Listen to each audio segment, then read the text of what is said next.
Hello guys आज हम start कर रहे हैं कोनिक सेक्शंस की एक्सरसाइज 11.2। गाइस जो हमारी ये एक्सरसाइज 11.2 है ना, ये पूरी की पूरी पैराबोलास पे डिपेंड है। मतलब हम इसमें जो भी सब कुछ पढ़ेंगे ना, पैराबोलास के बारे में पढ़ेंगे। तो सबसे पहले हम क्या करते हैं, पैराबोलास का ना सारा बेसिक जान लेते हैं। उसके बाद एक्सरसाइज 11.2 के क्वेश्चन स्टार्ट करेंगे। ऐसा करने से क्या होगा, जब हम क्वेश्चन करते हैं ना तो हमें ईजी लगने लग जाते हैं। सबसे पहले हमें बेसिक सारा पता होना चाहिए ना। तो ठीक है, स्टार्ट करते हैं पैराबोलास का बेसिक। देखो गाइस, जो हमारे पैराबोलास होते हैं वो बहुत सारे तरह के होते हैं, हमने पढ़े थे। पैराबोलास जो होते हैं कई तरह से हो सकते हैं। हमारा पैराबोला ऐसे हो सकता है, या इस साइड भी हो सकता है, या ऊपर भी हो सकता है पैराबोला, या हमारा पैराबोला ऐसे भी हो सकता है, ठीक है, या इस साइड भी हो सकता है, इधर भी हो सकता है, ऐसे भी हो सकता है, जैसे मर्जी हो सकता है पैराबोला। पर जो हमारे सिलेबस में है ना गाइस, वो सिर्फ और सिर्फ 4 तरह के पैराबोलास हैं। उनको हम स्टैंडर्ड पैराबोलास भी कहते हैं या जनरल पैराबोलास भी कहते हैं। वो 4 तरह के कौन से हैं? एक पैराबोला है ऐसे, जो हमारा ऐसे बनेगा, ठीक है। दूसरा है ऐसे, और तीसरा है ये देखो, ये वाला जो पैराबोला बन रहा है, ये पॉजिटिव एक्स एक्सिस की तरफ बन रहा है, ठीक है ना, पॉजिटिव वाली। ये वाला जो पैराबोला है वो नेगेटिव एक्स एक्सिस की तरफ बन रहा है, ठीक है ना। तो ये चीज ध्यान रखा करो। और जो ये वाला पैराबोला है, ये पॉजिटिव वाई एक्सिस की तरफ बन रहा है। और जो लास्ट है, 4 तरह के पैराबोलाज है ना, लास्ट वाला नेगेटिव वाई एक्सिस की तरफ बनेगा। बस ये 4 ही स्टैंडर्ड तरह के पैराबोलाज हैं जो हमें सिलेबस में पढ़ने हैं, और कोई पैराबोला नहीं पढ़ना। कभी गाइस आपने सोचा है कि जो हमारा पैराबोला होता है वो बनता कैसे है? जो हमारी ये वाली शेप बन रही है ऐसे ऐसे, ये ऊपर की तरफ, ये नीचे की तरफ, ये बनती कैसे है? कभी आपने सोचा है? इसका कोई ना कोई क्राइटेरिया तो होगा ना कि ये शेप अपने आप थोड़ा बन रही है। मैं आप बताता हूँ आपको कि पैराबोला बनता कैसे है। पैराबोला कैसे बनता है ये जानने के लिए ना, सबसे पहले हमें पता होना चाहिए कि हमारा सर्कल कैसे बनता है। देखो, जो हमारा सर्कल होता है उसकी डेफिनेशन होती है, सर्कल की हमारी डेफिनेशन होती है, circle is a collection of points, is a collection of points which are equidistant from a fixed point, मैंने मान लिया आपको ये डेफिनेशन समझ नहीं आई, टेंशन मत लेना। पहली बार जब डेफिनेशन कोई पढ़ो ना तो किसी को भी समझ नहीं आती। मैंने मान लिया आपको ये वाली डेफिनेशन समझ नहीं आई, इसको हिंदी में बताता हूँ। देखो, हमें क्या कह रहे हैं, आप ना कोई एक फिक्स्ड पॉइंट ले लो, कोई भी एक फिक्स्ड पॉइंट ले लो, ठीक है। जैसे मैंने ये कोई फिक्स पॉइंट ले लिया। अब इस फिक्स पॉइंट से ना इक्वल इक्वल लेंथ की ना डिस्टेंस बनाओ। जैसे मैंने कोई एक लेंथ ले ली 5 सेंटीमीटर की, कोई भी लेंथ ले ली, जैसे मैंने 5 सेंटीमीटर की लेंथ ले ली, ठीक है। अभी जो 5 सेंटीमीटर की लेंथ है ना, ये बार बार बनाओ इस पे। ये 5 सेंटीमीटर की मैंने ये लेंथ बना दी, 5 सेंटीमीटर की। ऐसे ही ये मैंने 5 सेंटीमीटर की बना दी, ये बना दी, ये बना दी। ऐसे इस पॉइंट से हम फिक्स्ड इक्वल लेंथ की जो लाइन बनाते हैं ना, उसके जो एंड पॉइंट्स होते हैं, जब हम इनको मिलाते हैं, जैसे ये जो इसके एंड पॉइंट्स हैं, जब हम इनको मिलाते हैं ना, तो ये ना सर्कल बनाती हैं। ऐसे करके ये सर्कल बनाएंगी। ऐसे यहाँ पे एक पॉइंट होगा, यहाँ पे होगा, बहुत सारे पॉइंट्स होंगे। अब इस डेफिनेशन को समझो। Circle is a collection of points. देखो, कलेक्शन ऑफ पॉइंट्स हो रहा है ना, बहुत सारे पॉइंट्स को हम मिला रहे हैं। Circle is a collection of points which are equidistant from a fix point. देखो, ये सारे इक्वी डिस्टेंट है। ये जो सारे पॉइंट्स हैं, जितने भी सारे पॉइंट्स हैं, ये इक्वी डिस्टेंट है। सारे 5 सेंटीमीटर के, ये भी 5, ये भी 5, ये भी 5, ये भी 5, सारे 5 सेंटीमीटर के ना। तो ये डेफिनेशन होती है सर्कल की। ऐसे हम बनाते हैं सर्कल। अब आते हैं पैराबोलास पे, कि हम पैराबोलास कैसे बनाते हैं। सबसे पहले पैराबोलास की डेफिनेशन लिखो। पैराबोला, क्या डेफिनेशन होती है इसकी? Parabola is a collection of points. हर एक लाइन, हर एक सर्कल, हर एक पैराबोला, हर एक कोई भी फिगर कलेक्शन ऑफ पॉइंट्स होता है हमेशा। Parabola is a collection of points, is a collection of points which are equidistant from a fixed point and line. A fixed point and fixed line. मैं समझाता हूँ, tension मत लेना। Definition पढ़ के कभी भी घबराया मत करो। हमें कह रहे हैं आप ना कोई एक फिक्स्ड लाइन लो और एक कोई फिक्स्ड पॉइंट ले लो। जैसे मैंने ये कोई फिक्स्ड लाइन ले ली, ठीक है, और मैंने ये कोई फिक्स्ड पॉइंट ले लिया, जैसे ये ले लिया मैंने कोई फिक्स्ड पॉइंट। हमें कह रहे हैं कि इस पॉइंट और इस लाइन के बीच में ना कोई ऐसे पॉइंट्स ढूंढो। जैसे मैंने कोई ये पॉइंट ढूंढ दिया, कह रहे हैं इस पॉइंट, ये जो हमारा फिक्स पॉइंट है, फिक्स पॉइंट और ये फिक्स्ड लाइन के बीच में ऐसे पॉइंट्स ढूंढो जिसकी वजह से ना जो ये वाला डिस्टेंस है, यहां से लेके यहां तक का डिस्टेंस और यहां से लेके यहां तक का डिस्टेंस, ये दोनों इक्वल हुए। ये इज इक्वल टू ये हुए। देखो, कह रहे हैं ना collection of points which are equal distance हो जिनका from a fixed point and fix line. Fix point और फिक्स लाइन से ना उस पॉइंट का डिस्टेंस इक्वल होना चाहिए। जैसे ये वाला डिस्टेंस 5 है ना, यहाँ से लेके यहाँ तक का डिस्टेंस अगर 5 है तो यहाँ से लेके यहाँ तक का डिस्टेंस भी 5 ही होना चाहिए। अब हमें ऐसे पॉइंट्स बनाने हैं। जब आप ऐसे पॉइंट्स बनाओगे ना तो आप खुद देखोगे। अब जैसे मैंने एक और पॉइंट लिया यहाँ पे जिसका डिस्टेंस ना इक्वल आ रहा है, ये और ये इक्वल है। ऐसी और कोई पॉइंट लो आप, मैंने यहाँ पे लिया, यहाँ पे लिया, ऐसे बहुत सारे पॉइंट्स होंगे जिसमें क्या होगा, ये सारे डिस्टेंस इक्वल होंगे। फिक्स्ड पॉइंट से फिक्स लाइन का डिस्टेंस ये इक्वल होंगे। तो जब हम इन पॉइंट्स को जोड़ेंगे ना, जो रेड वाले पॉइंट्स बनाए हैं मैंने, जब हम इन पॉइंट्स को जोड़ेंगे तो हमारा पैराबोला बनता है। ये कह रहे हैं क्वेश्चन में, ये कह रहे हैं हमारी डेफिनेशन में, जब हम इन पॉइंट्स को ऐसे जोड़ेंगे तो हमारा पैराबोला बनता है। अब पढ़ो डेफिनेशन, देखो अब सबको समझ आएगी। Parabola is a collection of points. देखो कलेक्शन ऑफ पॉइंट्स हो रहा है ना, हमारा जो रेड कलर का है पैराबोला बन रहा है। और कह रहे हैं कलेक्शन ऑफ पॉइंट्स है। देखो कलेक्शन ऑफ पॉइंट्स बन रहे हैं, यहाँ भी पॉइंट होगा, यहाँ भी पॉइंट होगा, यहाँ भी होगा, यहाँ भी होगा, बहुत सारे पॉइंट्स होंगे। कह रहा है parabola is a collection of points which are equidistant from a fixed point and fixed line. कह रहा है जो हमने पॉइंट लिए हैं ये इक्वल डिस्टेंट होंगे फ्रॉम फिक्स्ड पॉइंट और फिक्स्ड लाइन। यही तो मैंने बोला। देखो ये वाला डिस्टेंस और ये वाला डिस्टेंस इक्वल होगा दोनों, ये वाला और ये वाला डिस्टेंस इक्वल होगा, ये वाला डिस्टेंस इक्वल होगा। ऐसे बहुत सारे पॉइंट्स बन जाएंगे। ये ले लो आप, ये ले लो, तो ऐसे बनता है हमारा पैराबोला। समझो। एंड इसमें जो ये हमारा फिक्स्ड पॉइंट है ना, फिक्स्ड पॉइंट का नाम होता है फोकस। जो हमारा फिक्स्ड पॉइंट है, फिक्स्ड पॉइंट को हम क्या कहते हैं, fixed point is equal to, इसका नाम क्या है, फोकस। ठीक है। और जो हमारी फिक्स्ड लाइन है, फिक्स्ड लाइन का नाम क्या है हमारा, डायरेक्ट्रिक्स। जो हमारी फिक्स्ड लाइन है ना, इसका नाम होता है डायरेक्ट्रिक्स, डायरेक्ट्रिक्स। ओके। अब गाइस हम इन चारों पैराबोलास की ना इक्वेशन निकालनी सीखते हैं। सबसे पहले हम क्या करेंगे, इस वाली पैराबोला की इक्वेशन निकाल देंगे जो ये पॉजिटिव एक्स एक्सिस की तरफ बन रहा है। आपको गाइस पता है कि मैं इसको पॉजिटिव एक्स एक्सिस की तरफ क्यों कह रहा हूँ, क्योंकि जो इसका मुंह है ना ऐसे करके, जो इसका मुंह है वो पॉजिटिव एक्स एक्सिस की तरफ खुल रहा है। और ये वाला जो पैराबोला है इसको मैं नेगेटिव एक्स एक्सिस की तरफ इसलिए कह रहा हूँ क्योंकि जो इसका मुंह है, इसका जो मुंह है वो नेगेटिव एक्स एक्सिस की तरफ खुल रहा है। ठीक है, नेगेटिव एक्स एक्सिस की तरफ खुल रहा है। और जो इसका मुंह है वो पॉजिटिव वाई एक्सिस की तरफ खुल रहा है ऐसे। ठीक है ना। और जो इसका मुंह है वो नेगेटिव वाई एक्सिस की तरफ खुल रहा है। तो हम क्या करेंगे, इन चारों की ना इक्वेशन निकालना सीखेंगे। सबसे पहले हम क्या करेंगे, इसकी इक्वेशन निकालेंगे, इस वाले पैराबोला की जो पॉजिटिव एक्स एक्सिस की तरफ बन रहा है, इसकी इक्वेशन निकालना सीखेंगे। जब हमारी इसकी इक्वेशन निकलेगी ना तो इसकी इक्वेशन का यूज करके हम ये तीनों की इक्वेशन निकाल देंगे। बहुत ईजी है, टेंशन मत लेना। अब देखते हैं पैराबोलास की इक्वेशन निकालनी कैसे है। सबसे पहले अपना पैराबोला ले लो, पहले वाला।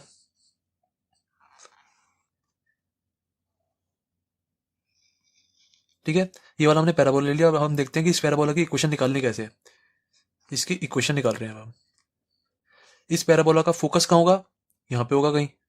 फोकस हमेशा गाइस अंदर होता है। जैसे ये हमारा पैराबोला है ना, पैराबोला की शेप ऐसे है तो फोकस उसका यहाँ पे होगा। अगर पैराबोला की शेप ऐसे है तो उसका फोकस यहाँ पे अंदर होगा। हमेशा शेप के अंदर होता है। जैसे ये पैराबोला है ना, इसका फोकस यहाँ इसके अंदर होगा। ये वाला जो पैराबोला है इसका फोकस यहाँ पे होगा अंदर, इसके अंदर रहता है हमेशा फोकस। फोकस यहाँ पे होगा इसका। जैसे इसका फोकस यहाँ पे इसके अंदर होगा। और कई बच्चे कहेंगे सर ये फोकस आप एक्सिस पे क्यों ले रहे हो, जैसे ये एक्स एक्सिस है और ये वाई एक्सिस है, सर आप ये फोकस ये एक्सिस पे क्यों ले रहे हो, ऊपर भी तो हो सकता है फोकस, नीचे भी हो सकता है फोकस। जो गाइस ये हमारे स्टैंडर्ड पैराबोलाज है ना, जो हमारे स्टैंडर्ड पैराबोलाज हैं चारों के चारों, इनके जो फोकस होते हैं ना वो एक्सिस पे ही रहते हैं। इसका फोकस जैसे यहाँ पे होगा, इसका फोकस यहाँ पे होगा। बाकी अगर और कोई पैराबोला होता, मैंने आपको पता है बहुत सारे तरह के पैराबोलाज होते हैं, और कोई पैराबोला होता ना तो उसके फोकस इधर उधर हो सकते थे। पर जो हमारे स्टैंडर्ड पैराबोलाज है ना, ये जो चारों हैं, इनके फोकस हमेशा एक्सिस पे ही रहेंगे। तो ये हमने फोकस पॉइंट ले लिया एफ। एंड डायरेक्ट्रिक्स क्या होती है, ये ऐसे, ये जो लाइन होती है फिक्स्ड लाइन, ये हमारी डायरेक्ट्रिक्स होगी। डायरेक्ट्रिक्स। हमें पता है पैराबोला पे कोई भी पॉइंट हो, उस पॉइंट का यहां से लेके यहां तक का डिस्टेंस इक्वल होगा ना, और यहां से लेके यहां तक का ये डिस्टेंस और ये डिस्टेंस इक्वल होगा। हमें पता है, अभी तो मैंने बताया आपको। ये देखो, जो ये डायरेक्ट्रिक्स से और फिक्स पॉइंट से जो डिस्टेंस होता है पैराबोला का हर एक पॉइंट का, वो इक्वल होता है। ये लाइन इज इक्वल टू ये लाइन, ये इज इक्वल टू ये इज इक्वल टू ये।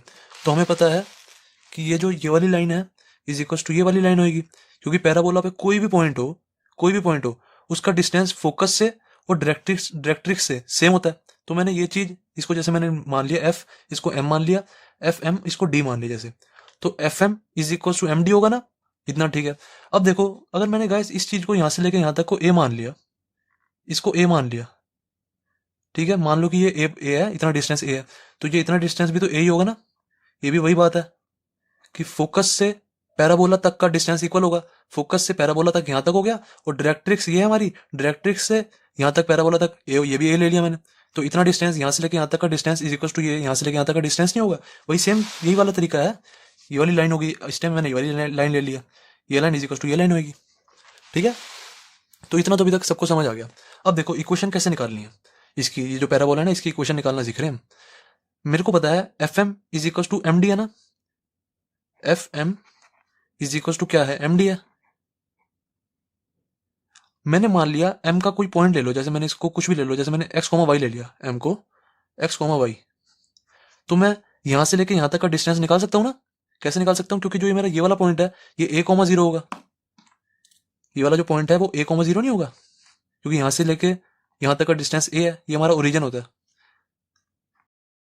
तो मैं ये एफ एम का डिस्टेंस निकालता हूं, क्या आ जाएगा, under root x two minus x one का square plus y two minus y one का स्क्वायर, वही वाला फॉर्मूला लगा रहा हूं। तो एक्स माइनस ए का square plus y minus zero का स्क्वायर, ये हमारा एफ एम का डिस्टेंस निकल गया। अब मैं अगर डीएम का डिस्टेंस निकालना चाहूं, ठीक है, डीएम का देखो, ये हमारी एक लाइन है, इस लाइन की इक्वेशन क्या है guys, x is equal to minus a. इस लाइन की इक्वेशन कैसे निकाली मैं अभी बताता हूं। देखो इस लाइन की इक्वेशन है x is equal to minus a, कैसे आई, देखो ये एक्स एक्सिस है मेरी, ये वाई एक्सिस है ना, ये एक्स एक्सिस ये वाई एक्सिस, और ये मेरी कोई लाइन है डायरेक्ट्रिक्स। अब देखो यहां से लेकर यहां तक का डिस्टेंस ए है, तो मैं इसको माइनस ए नहीं कहूंगा, x is equal to minus a, क्योंकि मेरे को पता है जब हम एक्स एक्सिस वाई एक्सिस बनाते हैं, ये जैसे माइनस वन होता है तो इसकी इक्वेशन क्या होती है, ऐसे x is equal to minus one ही तो होती है इसकी इक्वेशन। ये जैसे माइनस टू है, तो अगर मैं इस पर ऐसे लाइन बनाता हूँ तो इस लाइन की इक्वेशन क्या होती है, x is equal to minus two ना। X is equal to minus two क्यों हुई, क्योंकि यहां से लेकर यहां तक का डिस्टेंस टू होता है। ऐसी अगर मैं यहाँ पे लेता, यहाँ से लेकर यहाँ तक का डिस्टेंस जैसे मैंने मान लिया ये थ्री है, 3 पॉइंट, और मैं इस पे कोई इक्वेशन बनाता है ऐसे करके, इस पे कोई लाइन बनाता, तो इसकी इक्वेशन क्या होती है, एक्स इक्वल टू थ्री, क्योंकि यहाँ से लेकर यहाँ तक का डिस्टेंस थ्री है, पर ये पॉजिटिव साइड में है और ये नेगेटिव साइड में है, इसलिए तो माइनस आ रहा है, एक्स इक्वल टू थ्री हो जाती है इसकी इक्वेशन। ऐसे ही अब ये देखो नेगेटिव साइड में है, ये एक्स एक्सिस पॉजिटिव किया, ये एक्स एक्सिस नेगेटिव किया, तो नेगेटिव साइड में ये एक्स इक्वल टू माइनस ही तो होगी इसकी इक्वेशन। ठीक है, इसलिए मुझे इस लाइन की इक्वेशन पता है एक्स इक्वल टू माइनस ए, तो मैं इस पॉइंट से इस लाइन का डिस्टेंस निकाल तो सकता हूँ। हमने चैप्टर 8 में पढ़ा, क्या पढ़ा था, किसी भी पॉइंट से किसी भी लाइन का डिस्टेंस क्या होता है। जैसे ये लाइन की हमें इक्वेशन दी होती थी, कोई भी मान लो a x plus B y plus c is equal to zero, जैसे इस लाइन की इक्वेशन ये दी होती थी। तो किसी भी पॉइंट से, जैसे ये पॉइंट है x one comma y one, किसी भी पॉइंट से किसी भी लाइन का डिस्टेंस क्या होता था, हमारा फॉर्मूला डिस्टेंस का डी इज इक्वल टू, जैसे ये डी है यहाँ से लेके यहाँ तक का distance, d is equal to क्या होता था हमारा, a x one plus B y one plus c upon में under root a square plus b square. ये हमें फॉर्मूला पता तो है, यहाँ पे मॉडुलस भी आता था, तो ये डिस्टेंस तो हम निकाल सकते हैं। ये वाला डीएम, ये वाला पॉइंट हमें पता है, जैसे एक्स कोमा वाई लिया हुआ है ना हमने इस पॉइंट को, एक्स कोमा वाई पता है, और इस लाइन की हमें इक्वेशन पता है x equal to minus a. इस एक्स इक्वल टू माइनस ए को हम जनरल फॉर्म में लिख देंगे ना, क्योंकि हमारी जो इस लाइन की इक्वेशन होती है ना वो जनरल फॉर्म में होती है ऐसे। तो इसको एक्स इक्वल टू माइनस ए को अगर हम जनरल फॉर्म में लिखेंगे तो ऐसे हम लिख सकते हैं, एक्स इक्वल टू माइनस ए को ऐसे लिख सकते हैं, एक्स प्लस जीरो वाई, ए इधर जाके प्लस ए बन जाएगा, इज इक्वल टू जीरो। ये हमारी जनरल इक्वेशन होगी, a x plus B y plus c is equal to zero, इस फॉर्म में बन गई ना। तो हम डिस्टेंस निकाल देंगे। अब यहाँ से लेके यहाँ तक का क्या आ जाएगा डिस्टेंस, सबसे पहले फॉर्मूला लिख दो, a x one plus B y one plus c upon में under root a square plus b square, ये हमने फॉर्मूला लिख दिया, यहाँ मॉडुलस भी लगा दो। देन अब यहाँ पे ए की वैल्यू क्या है हमारी, ए होता था एक्स के जो पहले है, एक्स के पहले क्या है वन है, तो ए की वैल्यू वन हुई। ठीक है ना, जो एक्स के पहले होता है वो ए होता है, वाई के साथ जो होता है वो पूरा वो बी होता है, ये सी है पूरा। तो देखो एक्स के साथ कुछ नहीं है तो यहाँ पे वन है, तो यहाँ पे ए की वैल्यू क्या आ गई वन। देन एक्स वन क्या है, एक्स वन वाई वन क्या होता है, एक्स वन वाई वन हमारा पॉइंट होता है, जो हमारा पॉइंट होता है ना एक्स वन वाई वन, ये हमारा पॉइंट होता है। तो यहाँ पे हमारा एक्स वन वाई वन की जगह क्या है, हमारा पॉइंट क्या है, एक्स कोमा वाई है ना, तो एक्स कोमा वाई डाल देंगे, एक्स की जगह एक्स वन की जगह एक्स डाल देंगे, प्लस वाई वन की जगह क्या डालेंगे, वाई डाल देंगे, और बी की जगह क्या डालेंगे, जीरो डालेंगे, क्योंकि A x plus B Y है ना, बी की जगह zero, zero into Y plus C, C की जगह क्या है ए है, तो सी की जगह हम ए डाल देंगे और मॉडुलस लगा दो यहाँ पे, अपॉन में under root a square plus b square, ए की वैल्यू क्या है वन, वन का स्क्वायर प्लस बी की वैल्यू है जीरो, तो जीरो का स्क्वायर। इसको सॉल्व कर दो, क्या आ जाएगा, एक्स प्लस ए, ऊपर सिर्फ एक्स प्लस ए रह जाएगा मॉडुलस का, नीचे रह जाएगा one square plus zero, zero का स्क्वायर तो वन ही रह जाएगा। रूट वन क्या होता है, रूट वन हमारा वन ही होता है, तो इसको हम ऐसे लिख सकते हैं, नेक्स्ट लाइन में लिख देते हैं, is equal to modulus x plus a okay, तो ये हमारा आ गया। अब इसको भी सॉल्व कर देते हैं, जो हमारा x माइनस ए का स्क्वायर है इसको भी सॉल्व करते हैं। क्या आ जाएगा, x माइनस ए का स्क्वायर, ऐसे कैसे लिख देते हैं अब इसको, और ये y का स्क्वायर क्या हो जाएगा, वाई स्क्वायर। अब इसको भी खोल देते हैं, x square plus a square minus 2ax, ठीक है ना, then plus y square. Then इसको ऐसे कैसे नीचे उतार देते हैं, फिर ना बोथ साइड का स्क्वायर कर देंगे ताकि यहाँ से रूट खत्म हो जाए। X square plus a square minus 2ax plus y square. अब हम क्या करते हैं, बोथ साइड का ना स्क्वायर कर देते हैं। बोथ साइड स्क्वायर करेंगे ना तो फिर यहाँ से हम रूट काट सकते हैं ना, रूट को काट देंगे। हम रूट के साथ ना कैलकुलेशन नहीं कर पाते, मतलब टिपिकल हो जाती है थोड़ी, इसलिए हम सबसे पहले कोशिश करते हैं कि रूट हट जाए किसी तरह। तो स्क्वेयरिंग बोथ साइड करेंगे तो हमारा आ जाएगा squaring both sides is equal to हमारा क्या आ जाएगा, अंडर रूट में, सॉरी अंडर रूट तो कट गया, अंडर रूट कट गया, हमारा क्या बचेगा, x square plus a square minus 2ax plus y square is equal to x plus a का होल स्क्वायर। अब देखो गाइस मॉडुलस है यहाँ पे, मैंने आपको बताया भाई चीज चैप्टर 10 में भी, जब भी हम किसी भी मॉडुलस के ऊपर स्क्वायर लगाते हैं ना तो मॉडुलस हट जाता है, मॉडुलस हट जाता है, खाली स्क्वायर स्क्वायर रह जाता है। तो एक्स प्लस ए का होल स्क्वायर आ जाएगा, ऐसे करके ब्रैकेट लग जाएगी। जब भी हम किसी भी मॉडुलस के ऊपर स्क्वायर लगाते हैं तो मॉडुलस का साइन हटा देते हैं, खाली स्क्वायर रह जाता है। देन अब इसको भी खोल दो, एक्स प्लस ए का होल स्क्वायर है ना, इसको भी खोल दो, क्या आ जाएगा, x square plus a square then plus 2ax। सही है। अब क्या करते हैं, इस सारी टर्म को ना, इस वाली सारी टर्म को लेफ्ट साइड ले आते हैं, तो जो जो कटेगा काट देंगे, या ऐसी ऐसी काट देते हैं। एक्स स्क्वायर इसको नीचे का ऐसे कैसे उतारा, x square plus a square minus 2ax plus y square. अब देखो ऐसी जो जो कट रही है उसको ऐसे काट दो, नहीं तो आपको ऐसे करना तो ऐसे कर दो, इस सारी टर्म्स को इधर ले आओ फिर काट देना, वो भी एक ही बात रहती है। मैं क्या कर रहा हूँ, ऐसे कैसे काट देता हूँ, एक्स स्क्वायर से एक्स स्क्वायर गया, ए स्क्वायर से ए स्क्वायर गया, देन ये माइनस 2ax है प्लस 2x है, ये नहीं कटेगा। देन अब ये माइनस 2x प्लस 2x एक जैसा लग रहा है मेरे को, एक जैसा लग रहा है ना, तो इसको इस साइड ले जाते हैं, एक साथ करके लिख देंगे, क्या आ जाएगा, y square is equal to 2ax ये वाला, देन ये माइनस 2x इधर जाएगा प्लस 2ax बन जाएगा। तो 2ax प्लस 2x क्या हो गया, 4ax हो गया ना। तुम्हारी इक्वेशन क्या आ गई, y square is equal to 4ax। ये हमारी इस वाले पैराबोला की इक्वेशन आ गई, y square is equal to 4ax। तो हमारे इस पैराबोला की इक्वेशन क्या आई है, y square is equal to 4ax। Guys हमारे स्कूलों में क्या करते हैं, सिर्फ और सिर्फ इस इक्वेशन को रटवा देते हैं कि इस वाले पैराबोला की ये इक्वेशन होगी, अगर ऐसे पैराबोला है तो उसकी इक्वेशन ये होगी। स्कूल में क्या करते हैं, रटवा देते हैं। मैंने क्या किया है, आपको सारा समझाया है मैंने कि ये वाली इक्वेशन बनती कैसे, आती कैसे है। आपके पेपर में कभी भी ये पूछा नहीं जाएगा कि इसकी इक्वेशन ड्राइव करके दिखाओ, कभी भी पूछा नहीं जाएगा, पर फिर भी पता तो होना चाहिए ना कि इक्वेशन आती कैसे है, रट्टा थोड़ा लगवा देंगे। तो गाइस अब देखो मैं ना आपको एक टेबल बनवाता हूँ जिससे आपको ना इन तीनों पैराबोलास की इक्वेशन भी निकालनी आ जाएगी। देखो सबसे पहले जो हमारा ये वाला पैराबोला था, इसका देखो, ये हमारा पैराबोला ऐसे था ना कुछ, और इसकी डायरेक्ट्रिक्स यहाँ थी, x is equal to minus a, और फोकस था ये a,0। सही है। तो देखो मैं टेबल क्या बनवाना चाह रहा हूँ, मैं हर एक पैराबोला बनाऊंगा, फिर उसकी आपको इक्वेशन निकालनी सिखाऊंगा, इसी इक्वेशन से निकालनी सिखाऊंगा, ठीक है ना। बस ये एक ही हमें ड्राइव करनी होती है, अगर आपको सीखना होता है तो एक ही डेरिवेशन से आ जाएगा। वैसे आपको कभी भी ये जो डेरिवेशन मैंने कराई है ना, पेपर में कभी नहीं पूछी जाएगी, आपको डायरेक्ट यही मतलब यूज होगा हमारा। बस मैंने आपको बता दिया कि आता कैसे है, और ज्यादा कुछ नहीं है। इसकी इक्वेशन क्या आई हमारी, इस वाले पैराबोला की इक्वेशन आई है, इक्वेशन, और क्या लिख देंगे यहाँ पे, डायरेक्ट्रिक्स लिख देते हैं, डायरेक्ट इक्वेशन और डायरेक्ट्रिक्स लिख लो, या डायरेक्ट्रिक्स खाली लिख लो, और क्या लिख लेते हैं, फोकस पॉइंट्स लिख लेते हैं, focus points and axis of parabola, axis of parabola लिख लेते हैं। अब देखो जो इसकी इक्वेशन आई है वो हमारी आई है, y square is equal to 4ax। And guys मैंने आपको एक और चीज बतानी थी बहुत जरूरी, जो गाइस हमारी ये इक्वेशन होती है, जैसे ये ले लो, y square is equal to 4ax, इसमें जो हमारी आखिरी टर्म होती है ना, जो आखिरी होता है ये, और इसके आगे जो साइन होता है, जैसे यहाँ पे कुछ मान लो साइन है, अभी तो पॉजिटिव है ना, तो कोई टेंशन नहीं है।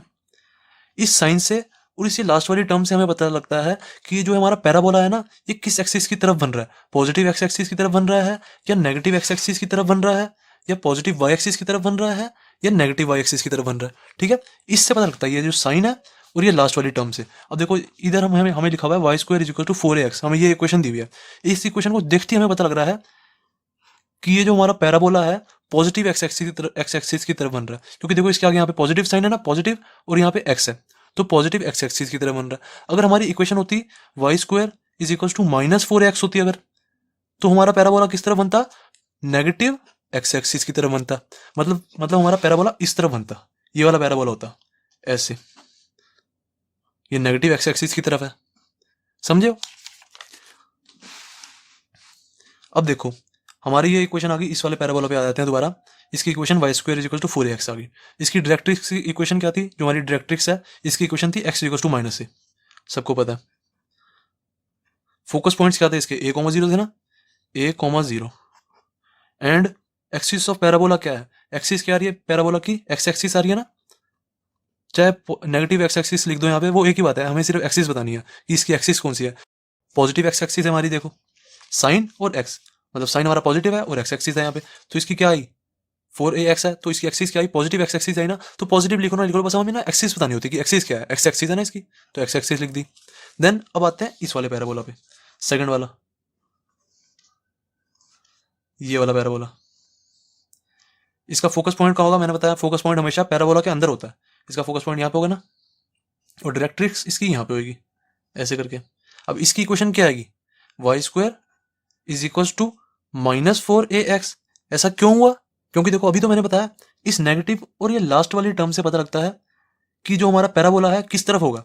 मैंने देखा जो हमारा पैराबोला बना था वो नेगेटिव एक्स एक्सिस की तरफ बना था, ऐसे बना था ना, मैंने ये देखा जो हमारा पैराबोला है वो नेगेटिव एक्स एक्सिस की तरफ बना हुआ है, नेगेटिव एक्स एक्सिस की तरफ, तो इसलिए मैंने यहाँ पे नेगेटिव साइन लगा दिया सबसे पहले तो, ठीक है। और एक्स एक्सिस की तरफ बन रहा है ना, तो यहाँ पे एक्स ही आएगा। बस इसमें हल्का सा चेंज हुआ है, हमारा जो पैराबोला ऐसे था अब ऐसे हो गया, तो जब ऐसे हो गया पैराबोला तो नेगेटिव एक्सिस की तरफ आ गया ना, तो नेगेटिव साइन लग जाएगा, नेगेटिव और एक्स एक्सिस, ठीक है। तो इसकी डायरेक्ट्रिक्स क्या आएगी, इसकी डायरेक्ट्रिक्स की इक्वेशन आएगी, देखो पहले जो हमारी डायरेक्ट्रिक्स थी वो इस तरफ थी, जो हमारा ओरिजिन था ना ये था, और इस तरफ थी, तो इस तरफ तो सारी नेगेटिव वैल्यू होती है ना, तो एक्स इक्वल टू माइनस से आया था, तो इस तरफ क्या आएगी, एक्स इक्वल टू ए हो जाएगी इसकी equation, x is equal to a. क्योंकि देखो ना जो हमारा ओरिजिन होता है और जैसे ये 1 है 2 है 3 है 4 है, अब जैसे हमने इस पे ऐसे कोई लाइन बनाई तो हम इसकी इक्वेशन क्या कहते हैं, एक्स इक्वल टू 2 ही तो कहते हैं ओरिजिन के इस साइड। जब हमने इस पे ऐसे कोई लाइन बनाई तो इसको क्या कहेंगे, एक्स इक्वल टू 3। अब जैसे यहाँ पे कोई डिस्टेंस है ए है, यहाँ पे कुछ मान लो ए है, तो हमने इस पे लाइन बनाई तो इसको क्या कहेंगे हम, एक्स इक्वल टू ए तो कहेंगे, क्योंकि यहाँ से लेके यहाँ तक का डिस्टेंस जैसे 3 है तो इसको हम एक्स इक्वल टू 3 कहते हैं, तो यहाँ से यहाँ तक का डिस्टेंस जब ए है तो इसको एक्स इक्वल टू ए तो कहेंगे हम, ठीक है। तो ये डिस्टेंस ए ही तो होता है, यहाँ से लेके यहाँ तक का ए है और यहाँ से लेके यहाँ तक का भी ए ही होता है, हमने अभी तो पढ़ा है। देखो इस वाले ये जो होता है ना, ये वाला पॉइंट जो होता है हमारा गाइस, ये वर्टेक्स होता है, इसको हम वर्टेक्स कहते हैं, जो ये वाला पॉइंट होता है, ये जो घुमाव वाला पॉइंट होता है ना, जहां से हमारा जो कर्व है ना वो घूम रहा होता है ऐसे करके, इस वाले पॉइंट को हम वर्टेक्स कहते हैं, ठीक है। जो ये हमारा वर्टेक्स है उससे यहाँ से यहाँ तक का डिस्टेंस ए था और यहाँ से यहाँ तक का भी ए था ना, तो इसका भी तो ऐसे ही रहेगा, यहाँ से यहाँ तक का ए और यहाँ से यहाँ तक का ए, इसलिए तो हम इसकी इस लाइन की इक्वेशन को एक्स इक्वल टू ए कहते हैं, ठीक है। अब इसके जो फोकस पॉइंट्स होंगे, ये जो हमारा पैराबोला है इसके फोकस पॉइंट्स क्या होंगे, ये -a,0 हो जाएगा, क्योंकि नेगेटिव साइड चल रहा है ये वाला ए, यहाँ से लेके यहाँ तक का डिस्टेंस क्या होगा, -a,0 ही तो होगा, -a,0, क्योंकि ये यहाँ से लेके यहाँ तक का डिस्टेंस हमारा ए है और ये ओरिजिन के लेफ्ट साइड है, तो नेगेटिव वैल्यू आएगी ना -a की, तो यहाँ पे हमारा जो फोकस पॉइंट आया वो -a,0 आया, ठीक है। और हमारी एक्सिस ऑफ पैराबोला क्या आई, एक्सिस ऑफ पैराबोला हमारी एक्सिस क्या है, positive sorry negative x axis है ना, है क्या एक्स एक्सिस। अगर यहाँ पे हम नेगेटिव एक्स एक्सिस लिख देते हैं तो वो गलत नहीं होता, पर जनरली हम क्या लिखते हैं, बस एक्स एक्सिस ही लिख देते हैं, बस टीचर को बता देते हैं कि एक्स एक्सिस है, इसकी पैराबोला की एक्सिस क्या है, एक्स एक्सिस है, पैराबोला की एक्सिस क्या है, वाई एक्सिस है, बस ऐसे बता देते हैं हम, नेगेटिव पॉजिटिव नहीं बताते। अगर आप नेगेटिव पॉजिटिव भी लिख दोगे तो भी गलत नहीं है, टेंशन मत लिया करो। अब आते हैं अपने तीसरे पैराबोला पे, ये वाले पे, तीसरा जो पैराबोला है ऊपर की तरफ है ये, और इसका फोकस क्या होगा, यहाँ अंदर होगा, और डायरेक्ट्रिक्स कहाँ होगी, यहाँ होगी, ठीक है ना। तो अब इसकी इक्वेशन क्या बनेगी, जो हमारा ये वाला पैराबोला है इसकी इक्वेशन क्या बनेगी, अब खुद पता लगाओ। देखो ये किस तरफ बन रहा है, इसका मुंह किस तरफ खुल रहा है पैराबोला का, पॉजिटिव वाई एक्सिस की तरफ खुल रहा है ना, तो एक तो मुझे पता लग गया यहाँ पे पॉजिटिव साइन आएगा, ठीक है, और 4 है तो आएगा ही आएगा सब में। और देखो पॉजिटिव वाई एक्सिस की तरफ बन रहा है, मैंने आपको बताया था ना, इससे पता लगेगा और इससे पता लगेगा कि हमारी किस एक्सिस की तरफ बन रहा है, ये नेगेटिव एक्स एक्सिस की तरफ बन रहा था, अब ये पॉजिटिव वाई एक्सिस की तरफ बन रहा है, ऊपर देखो ऊपर जा रहा है पॉजिटिव वाई एक्सिस की तरफ, तो यहाँ पे क्या आएगा, वाई आ जाएगा ना, पॉजिटिव वाई एक्सिस की तरफ बन रहा है। और अब यहाँ पे जो चीज यहाँ पे होती है ना उसका उल्टा यहाँ पे होता है, यहाँ पे एक्स है तो यहाँ पे वाई है, यहाँ पे एक्स है तो यहाँ पे वाई है, अब यहाँ पे वाई आ गया तो यहाँ पे क्या आएगा, एक्स नहीं आएगा, और स्क्वायर ऐसे कैसी, तो ये हमारी इस वाले पैराबोला की इक्वेशन आ गई, x square is equal to 4ay, plus हम लिखते नहीं है जनरली, और इसकी हमारी डायरेक्ट्रिक्स की इक्वेशन क्या आ जाएगी, जो हमारी डायरेक्ट्रिक्स है ये वाली, इसकी इक्वेशन क्या आ जाएगी, अब आप खुद देखो। जैसे ये हमारा -1 है, ये -2 है, ये -3 है, जब हम इस पे ऐसे कोई लाइन बनाएंगे इसकी इक्वेशन क्या होगी, y इज इक्वल टू -3 नहीं होगी। जब हम इस पे ऐसे कोई लाइन बनाएंगे तो इसकी इक्वेशन क्या होती है, y इज इक्वल टू -2। अब जब यहाँ पे कुछ डिस्टेंस है a, यहाँ पे कुछ वैल्यू है a, यहाँ से लेके यहाँ तक का डिस्टेंस a है, तो ये वैल्यू a हुई ना, तो इस पे अगर हम लाइन बनाएंगे तो क्या होगी, x y is equal to -a, मतलब ये डिस्टेंस पूरा a है, तो ये वैल्यू तो -a हुई ना। यहाँ से लेके यहाँ तक का डिस्टेंस a है, अगर देखो जैसे यहाँ से यहाँ तक का डिस्टेंस 3 था, तो वैल्यू तो -3 होती है, क्योंकि नेगेटिव वाई एक्सिस की तरफ नेगेटिव वैल्यू आती है, नीचे वाली नेगेटिव वाई एक्सिस जो होती है हमारी, उधर नेगेटिव वैल्यूज चल रही होती है ना सारी। तो यहाँ से यहाँ तक का डिस्टेंस अगर 3 है तो यहाँ -3 लिखते हैं, यहाँ से यहाँ तक का डिस्टेंस a है तो -a लिखते हैं ना। अब जब हम इस पे हमने ऐसे लाइन बनाई तो इसकी इक्वेशन क्या होती है, y is equal to -a, ये होती है ना हमारी इक्वेशन। जैसे y इज इक्वल टू -2 इस लाइन की इक्वेशन है, इस लाइन की equation y is equal to -1 है, इसकी equation y is equal to -3 है, यहाँ पे y इज इक्वल टू -4 आ जाएगी, ऐसे y इज इक्वल टू -8 तो आएगी ना यहाँ पे। तो इसकी इक्वेशन क्या आई डायरेक्ट्रिक्स की हमारी, इसकी equation y is equal to -a। ये जो मैं गैस आपको टेबल बना रहा हूँ ना, आपको लर्न बिल्कुल नहीं करना, बस इसको समझो, बस आपको ये समझ आ गया ना तो इससे आप सारे क्वेश्चन कर लोगे। अगर रटोगे ना तो कोई क्वेश्चन नहीं होगा एक्सरसाइज का। ये जो मैं टेबल बनवा रहा हूँ ना, आपको रटवाने के लिए नहीं बनवा रहा, आपको समझाने के लिए बना रहा हूँ, इसको बस समझो। ओके, तो अब इसके फोकस पॉइंट्स क्या होंगे, देखो ये हमारा फोकस है, इसके फोकस पॉइंट्स क्या होंगे, देखो यहाँ से लेकर यहाँ तक का डिस्टेंस a है, यहाँ से यहाँ तक का भी a ही होता है, तो इसका फोकस पॉइंट्स हम क्या लिख सकते हैं, 0, a नहीं लिखेंगे, ये वाला जो पॉइंट है 0, a, सही है ना, क्योंकि y एक्सिस पे हमारा कोई भी पॉइंट होता है उसको उस पे जो x वाला पार्ट होता है वो 0 होता है। जैसे हमारा ये 1 है, ये 2 है, ये 3 है, तो इस पॉइंट को हम क्या लिखते हैं, 0, 3 तो लिखते हैं, ठीक है ना। तो इसको इस पॉइंट को हमने क्या लिख दिया, 0, a। तो फोकस पॉइंट्स क्या आ गए हमारे, 0, a। और एक्सिस ऑफ पैराबोला क्या आई, पॉजिटिव y एक्सिस है ना, तो बस हम y एक्सिस लिख देते हैं, y एक्सिस या पॉजिटिव y एक्सिस लिख दो, वो भी एक ही बात है, ठीक है। अब ये देखो हमारी एक्सिस क्या थी, पॉजिटिव थी, ऊपर की तरफ जा रही थी, पॉजिटिव y एक्सिस, तो मैंने सिर्फ y एक्सिस लिख दिया। जनरली मैंने आपको बताया पॉजिटिव नेगेटिव नहीं लिखते, सिर्फ एक्सिस लिख देते हैं हम। देन अब अपने चौथे वाले पैराबोला पे आते हैं। चौथा पैराबोला कहाँ है, नीचे की तरफ ऐसे करके, इसका फोकस यहाँ पे होगा पैराबोला के अंदर, और डायरेक्ट्रिक्स ये होगी ऐसे, यहाँ से यहाँ तक का डिस्टेंस हमारा a है, और यहाँ से यहाँ तक का भी a होगा। अब इस पैराबोला की इक्वेशन क्या आएगी, जो हमारा पैराबोला है इसकी इक्वेशन क्या आएगी, देखो नेगेटिव y एक्सिस की तरफ बन रहा है, ऐसे बन रहा है नेगेटिव y एक्सिस की तरफ। तो नेगेटिव से क्या पता लगा मुझे, सबसे पहले यहाँ पे नेगेटिव साइन आएगा नेगेटिव y एक्सिस की तरफ, ठीक है, ध्यान से समझो। तो नेगेटिव साइन y एक्सिस से मुझे पता लगा नेगेटिव साइन आएगा सबसे पहले, 4a ऐसे का ऐसे ही, और नेगेटिव y एक्सिस की तरफ बन रहा है ना, तो यहाँ पे y आएगा। अगर नेगेटिव x एक्सिस की तरफ बन रहा होता तो नेगेटिव x आता। अब नेगेटिव y एक्सिस की तरफ बन रहा है तो नेगेटिव y आएगा, और यहाँ पे जो चीज होती है उसकी उल्टी यहाँ पे होती है, तो यहाँ पे x हो जाएगा, और स्क्वायर ऐसे कैसे ही। तो ये वाले पैराबोला की इक्वेशन आगे हमारी है, ठीक है। तो ये वाली इक्वेशन आ गई। देन डायरेक्ट्रिक्स की इक्वेशन क्या आएगी, हमारी डायरेक्ट्रिक्स ये है, यहाँ से यहाँ तक का डिस्टेंस a है, तो ये इसकी इक्वेशन क्या आएगी, y is equal to a तो आएगी, y is equal to a, ठीक है। देन फोकस पॉइंट्स क्या आएंगे, फोकस पॉइंट हमारा ये है, तो ये नेगेटिव नीचे वाली वैल्यू नेगेटिव a होती है, तो 0, नेगेटिव a आ जाएगी बस, ठीक है, 0, नेगेटिव a हमारा फोकस पॉइंट भी आ गए। देन इसकी जो एक्सिस ऑफ पैराबोला है, एक्सिस ऑफ पैराबोला क्या है, y एक्सिस है ना, negative y axis, axis of parabola क्या है, नेगेटिव y एक्सिस, तो बस हम जनरली y एक्सिस ही लिख देते हैं, दैट्स इट। ये टेबल को गाइस एक बार समझ नहीं आया ना तो 2 बार समझना, कभी भी रटा मत मारना, नहीं तो क्वेश्चन एक भी नहीं होएगा एक्सरसाइज का। इसको ध्यान से समझो, अच्छे से समझो, एक बार समझ नहीं आया तो 2 बार देख लेना। अब हम देखते हैं लेटस रेक्टम पैराबोला का लास्ट टॉपिक है ये, लेटस रेक्टम। इसके बाद पैराबोला का बेसिक सारा खत्म हो जाएगा। लेटस रेक्टम क्या होता है, जैसे हम अपना यही वाला पैराबोला ले लेते हैं, जो हमारा पैराबोला है ये, इसमें क्या होता है, फोकस यहाँ पे होएगा और हमारी जो डायरेक्ट्रिक्स होएगी वो यहाँ पे होएगी, ठीक है। ये एक्स एक्सिस वाई एक्सिस हो गई, ये हमारी डायरेक्ट्रिक्स हो गई। जो हमारी लेटस रेक्टम होता है वो क्या होता है, जो हमारे फोकस होता है ना, फोकस से ना ऐसे परपेंडिकुलरली जो लाइन जाती है, यहाँ से लेके यहाँ तक का डिस्टेंस होता है। जैसे मैंने इसको a ले लिया, इसको b ले लिया, तो length of A B is equal to क्या होता है, लेटस रेक्टम। ये होता है बस हमारा लेटस रेक्टम, यहाँ से लेके यहाँ तक का डिस्टेंस पूरा। अब देखो गाइस, ये जो होता है हमारा, ये फोकस होता है, सबको पता है f, मैंने आपको ये बताना था, जो हमारा ये ए एफ होता है ना, A F is equal to F V होता है। क्योंकि गाइस जो हमारा पैराबोलास बनते हैं ना, जितने भी पैराबोलास बनते हैं वो हमेशा मिरर इमेजेस बनाते हैं। हमेशा जो चीज ऊपर होगी वही चीज नीचे होगी। जैसे देखो ये हमारा पैराबोला है, जो चीज ये ऊपर है ना, यहाँ से लेके यहाँ तक जो भी है सारा ये, वही चीज नीचे मिरर इमेज बनती है यहाँ पे। जो चीज यहाँ पे है वही चीज यहाँ पे है। ऐसे अगर मेरा पैराबोला ऐसे होता ऊपर की तरफ, ये होता, तो जो चीज इस साइड है ना वही चीज सेम टू सेम इस साइड बनती है। जैसे आप शीशे में खड़े होते हो ना, मिरर इमेज बनती है। जैसे आप यहाँ पे खड़े हो तो मिरर इमेज यहाँ बनेगी। वही बिल्कुल सेम वही चीज है, बिल्कुल सेम टू सेम। जो चीज सारी यहाँ पे होती है वही चीज same to same mirror image पूरी पैराबोला की यहाँ पे होती है। ओके, तो मतलब ये लेंथ इज इक्वल टू ये लेंथ होती है हमेशा। A F is equal to F V. A F is equal to F V. अब अगर मैं ए एफ की लेंथ निकाल दूं, जैसे ए एफ की लेंथ 5 सेंटीमीटर आ गई, मान लो इसकी लेंथ 5 सेंटीमीटर है ए एफ की, तो एफ वी की भी 5 सेंटीमीटर होगी ना। तो मैं क्या करूंगा, A B is equal to 5 plus 5 कर दूंगा। A B is equal to 5 centimetre plus 5 centimetre is equal to 10 centimetre, मेरा आंसर।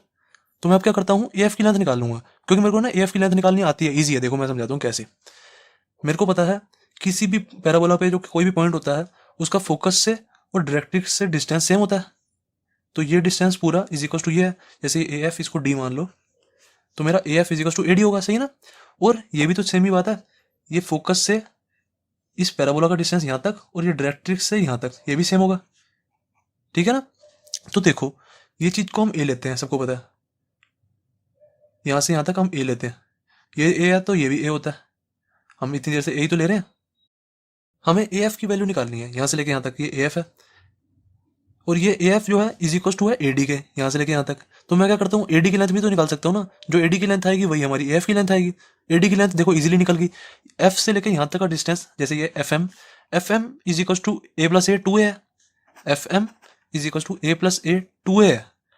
एफ एम 2 ए है तो हमारा ए डी भी तो 2 ए होगा ना। ये यहाँ से लेके यहाँ तक का डिस्टेंस इज इक्वल टू तो है हमारे यहाँ से लेके यहाँ तक का डिस्टेंस। देखो जैसे हमारा कोई ऐसे मान लो कि हमारा ऐसे कोई ये फिगर बनी हुई है, ऐसे रेक्टेंगल मान लो इसे, तो यहाँ से लेके यहाँ तक का डिस्टेंस इज इक्वल टू यहाँ से लेके यहाँ तक का डिस्टेंस नहीं होता। एक तरह से हमारा ये भी तो रेक्टेंगल ही बना हुआ है, यहाँ से लेके यहाँ तक ये रेक्टेंगल ही तो है। तो यहाँ से लेके ये डिस्टेंस इज इक्वल टू ये डिस्टेंस होगा। तो हमारा ए डी कितना आ गया, 2 ए आ गया। A D is equal to 2 A. तो ए डी अगर 2 ए है तो हमारा ए एफ भी तो 2 ए होगा। A F is equal to 2 a, sorry small a आएगा। A D is equal to 2 a है तो ए एफ भी हमारा 2 ए आएगा। अब ए एफ 2 ए आ गया हमारा, इसको काट दो यहाँ से। ए एफ हमारा 2 ए आ गया तो एफ वी भी 2 ए आएगा ना, क्योंकि दोनों इक्वल है।